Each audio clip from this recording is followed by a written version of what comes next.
Assalamu alaikum warahmatullahi wabarakatuh. Hope you're doing well. Gunther Eagleman is a self-proclaimed Christian. He's a Republican and he's part of the MAGA sect faction. And here he repeats a lie that these 42 million, so the numbers keep going up. Official statements is like 40 million, but basically we know a lot of people in general, right? Millions. That they need some help with some food, right? And he says, oh, well, they just feel like they don't need to work, which really ignores the actual requirements of SNAP. And remember, these people say that they're traditionalists. So when you have a woman who says, well, I either stay home and need SNAP benefits, or I work and a daycare or nanny raises my kids, what's the best? What is a Christian supposed to push for? The feminist woman working in, a masculine position? Or should she recline in her feminine, be it a keeper of the home, and be with the children and raise them? We often hear, where are these kids' parents? Well, the parents are working all day and the streets are raising them. And further, I recall, I'm sure you saw it as well, there was a little boy who was beaten pretty badly by a daycare worker. And this sparked a conversation. I mean, his face, poor little guy, was pretty pummeled. Deep black, purple eye. And this sparked a conversation about how so many cheap daycares are dangerous for children. And maybe, I think it was 2 years ago, there was another viral case where the daycare workers put on really scary Halloween masks, and then they walked around and scared the living daylights out of the children. These little tots were screaming and crying, and it still to this day makes me upset because, man, that type of cruelty to do to little kids and they don't understand, and you're in charge of taking care of them and all that. And in the past, I used to also share, at least on Instagram, you'll see a reel like where someone has leaked camera footage about daycare workers harming children and berating them. And then, this sparks the conversation of stay home with your babies. Protect your babies. Children, for the first 2 years of life, should be with mama. And that means, since the mom isn't working in this pretty terrible economy that Trump has not fixed, Trump has not made it easier for women to be stay-at-home moms. So this means people are going to need some help with food. Student loans are high. People got to make those payments. You cannot declare bankruptcy on those. There's high interest loans, so you got the credit card debt rising up. You got a lot of problems. The price of gas, price of bridge, inflation. A lot of things are taking people's money. But America's got lots of cash. 40 billion for Argentina. Oh, we're going to do strikes on Venezuela, provoke them. Oh, let's go to war with the cartels in Mexico.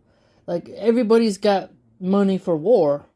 But when it comes to, like, hey, free school lunches for kids, Trump's big beautiful bill cut that. And now the war on EBT is to get more hatred on the vulnerable. In 2023, over 1 million women in America aborted their babies.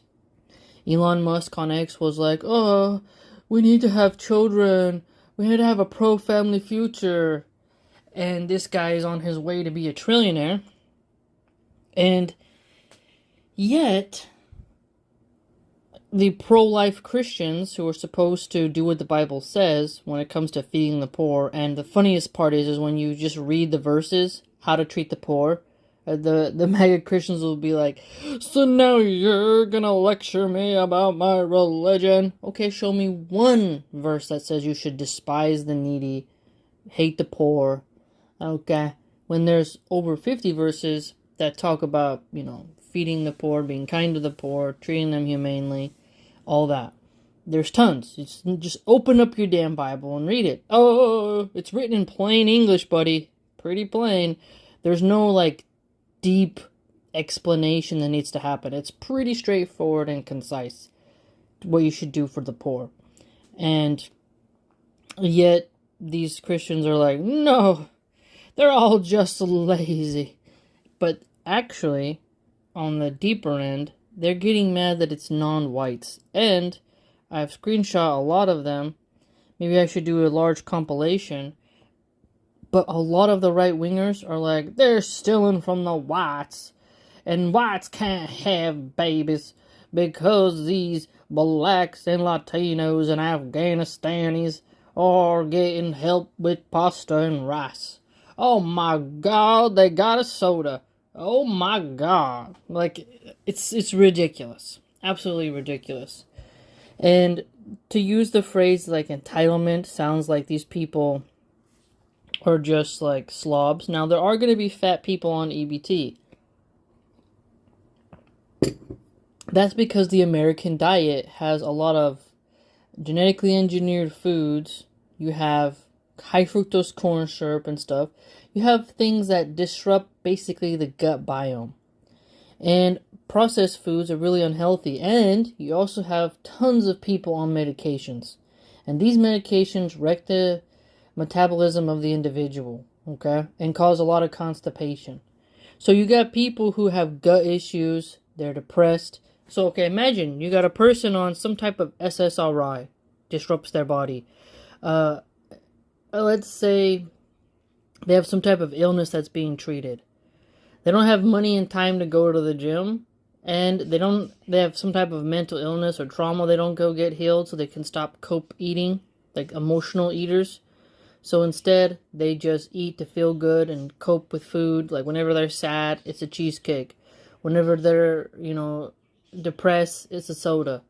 There's a lot of emotional connections to food, and they like to watch people cook, but they don't like to cook themselves.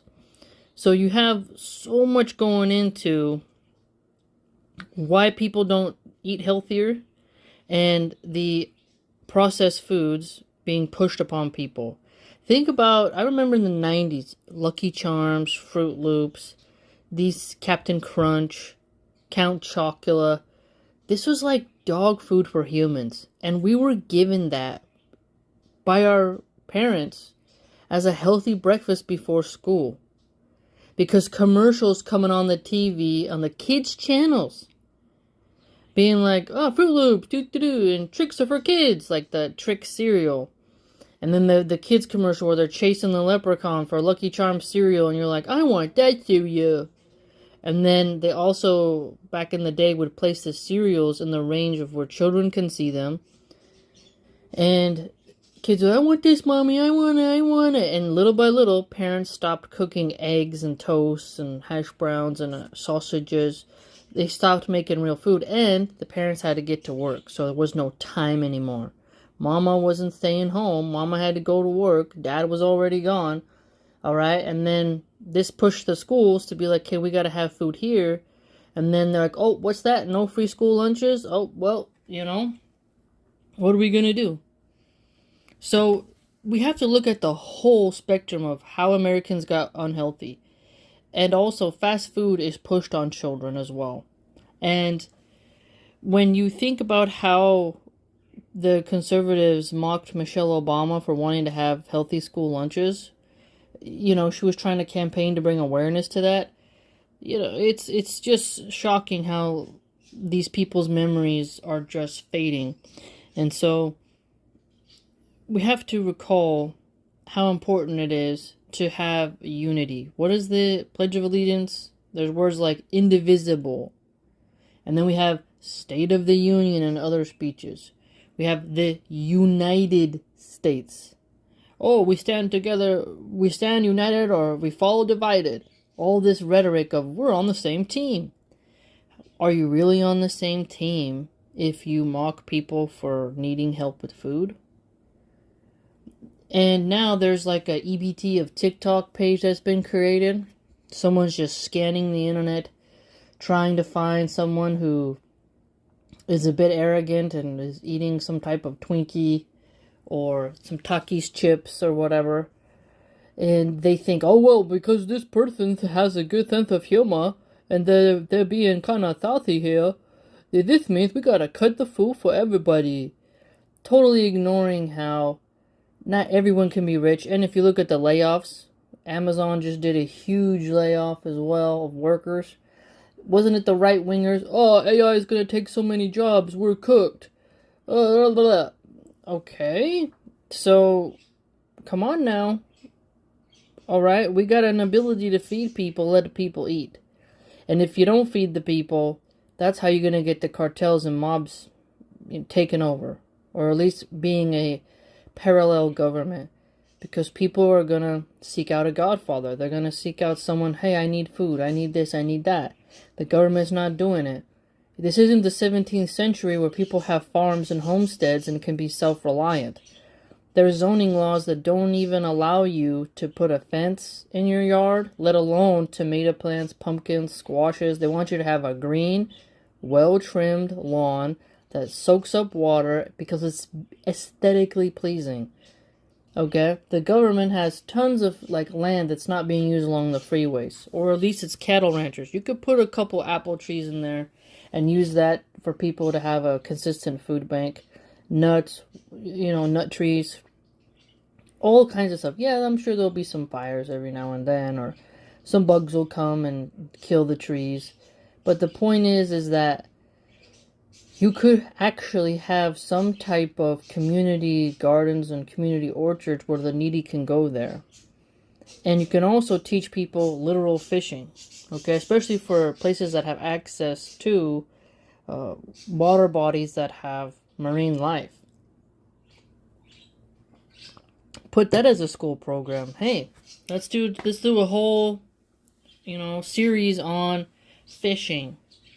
What kind of lures do you use? How do you, process a fish? I watch Travel Thirsty with my children, and most of the videos are from Vietnam. They're breaking down shark, pufferfish, cuttlefish, you name it. They got all kinds of goodies on there. Strange shellfish and whatnot. Cephalopods as well. Big old king crabs and beautiful lobsters, showing you how you break it down, process it, and then how you conserve it. And my little youngest, my middle child, will sit there and watch cooking with me, and I'll be like, yeah, what are they doing? Okay, what's that? And then my eldest is there too. I try my best to instill cooking in my children, because no one taught me. I had to learn on my own. And so there's a lot of things we can do to motivate people to love culinary arts, to have bushcraft survival skills, and to be more self-reliant. But just taking away people's food, that's just not going to work. So Florida is a red state. Florida is ruled now by Governor DeSantis, who has been taking digs at Muslims. And meanwhile, there's 3 million people up in Florida. They need some help, right? And the Floridians voted for Trump. Trump's big beautiful bill cut what they needed. So 56% voted for Trump. All right. And yet MAGA shames people who need food assistance, even though their state has people who are needy. Trump already broke the record of the person who has cut the food programs the highest. He's building a very fancy ballroom. He hasn't made the border wall. So, isn't it ironic how the MAGA-tardians are like, I voted for this, and at the same time, they're like, I don't have food. Okay, man. You made your bed, now you gotta sleep in it. Okay? We're Christians. This is a Christian country. Oh, really? Is it now? So what does the Bible say about feeding the poor? You don't tell me my religion. So here we see this person who, I think they're using an AI profile picture. But, again, it says, America is a white Christian nation. It's not an economic opportunity zone. Tech oligarchs on special. They do little or nothing for the soul of the nation.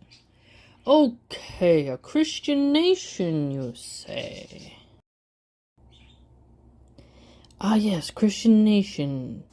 I don't remember the Bible saying that whites shouldn't feed poor non-whites. Actually, it seems pretty interesting how whites are not really mentioned as superior to any race, really, and that the Bible deals more with your deeds and your content of your character rather than your skin pigmentation. Okay? But it is so common for American white Christians of the MAGA cult and just the alt-right in general, even if they're not MAGAtardians, you could argue Republicans, neoconservatives, there is a racial angle there. Truly, and it can't be denied. The beautiful thing about less censorship is you see what's out there. You see what's out there, the part that's been hidden. See, in 2016, you would have told me that there was a bunch of white supremacists in America. I didn't really believe it, and I'm ashamed to say that now.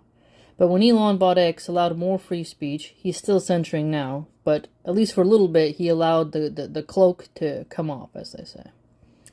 I got to see how many people there really was who were just like really into their skin shade being pale.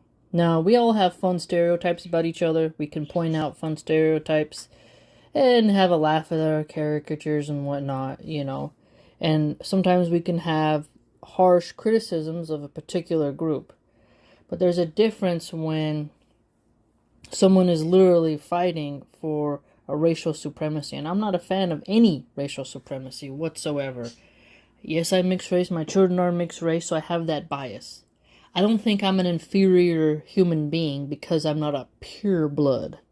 Okay? I think that on Judgment Day, you'll be judged and held accountable for your deeds. None of us had a choice. Like when we were born, we weren't asked what skin shade we wanted to be. Allah subhanahu wa ta'ala allowed us to be whatever race we were.